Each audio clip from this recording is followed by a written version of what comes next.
$116,000 per door in this building, right? Beautiful 12 units, $1.54 million in cost, right? Here's another property. Oops. Oh, I thought I might be 3.5 or 3.8 million. 30 units, $126,000 a door.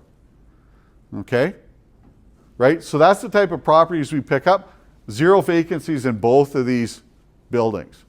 One's in Lethbridge, one's in Medicine Hat. Now, why did I ask you to why did I ask you to watch that? This is another one. On average, we're picking up properties for 100 to 200K per door. Okay, and that's a key thing to think about.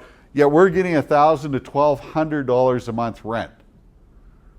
Okay, so when you think about that, and I do presentations across the country, this is the price per door that you have to pay for a 2-bedroom apartment in different locations, right? So when you think about this on a broad sort of fund basis, financing is national. What I get for a 5-year mortgage, whether I'm in Newfoundland, Toronto, Regina, Vancouver, it's the same. Close, across the country. What's different is what that product costs. Okay? This is their loan costs. That's your average monthly rent according to rental.ca, right? So here in Victoria, you've got about $100 spread, right? You can pay your mortgage, right? Can't pay your property tax, right? Can't take your partner out for dinner, right? Can't buy gas or electricity for your car, right? So not very profitable business, right? But if you come down here to Regina, Saskatoon, Edmonton, and Legacy, which is non-core, we're paying about $500 a month on that loan, and we're making $1,150 a month in rent. Considerably more profitable. So we use really quickly a rule of thumb.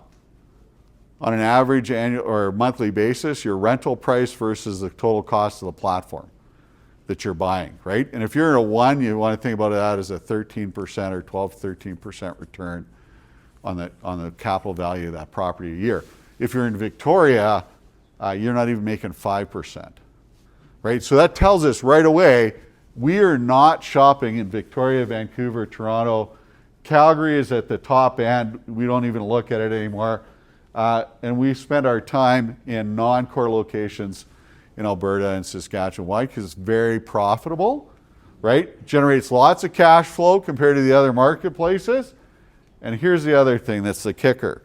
This is an affordability index. RBC generates this, and a number of people do on a quarterly basis. And what it is a measure of the average salary of that person in that location versus the average housing cost. Okay? So Vancouver, what it's saying there at 92.8% is 92.8% of your gross salary goes to paying for your housing. Right? So if you thought about it from a REIT, I'll be greedy, my perspective as a fund manager, I go, that person can barely make the costs. Right? So there's no movement for rent if I have any inflationary pressure in my business.